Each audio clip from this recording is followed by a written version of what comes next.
الرحيم. رسول کریم صلی اللہ علیہ وسلم نے حجۃ الوداع میں جب سر کے بال منڈوائے تو سب سے پہلے ابو طلحہ رضی اللہ تعالیٰ عنہ نے آپ کے بال لیے تھے. صحیح بخاری حدیث نمبر 171. رسول اللہ صلی اللہ علیہ وسلم نے فرمایا کہ جب کتا تم میں سے کسی کے برتن میں سے کچھ پی لے تو اس کو 7 مرتبہ دھو لو تو پاک ہو جائے گا. صحیح بخاری حدیث نمبر 172.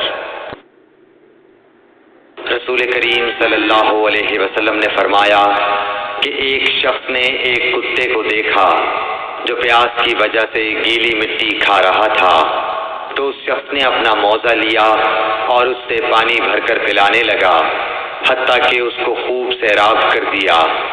اللہ نے اس شخص کے اس کام کی قدر کی اور اسے جنت میں داخل کر دیا. صحیح بخاری حدیث نمبر 173.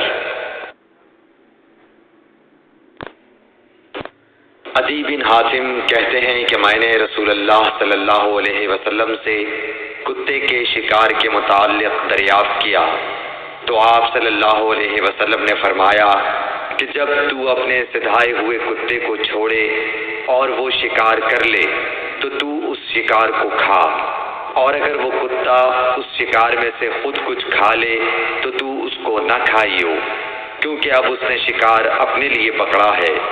میں نے کہا کہ بعض دفعہ میں شکار کے لیے اپنے کتے چھوڑتا ہوں پھر اس کے ساتھ دوسرے کتے کو بھی پاتا ہوں.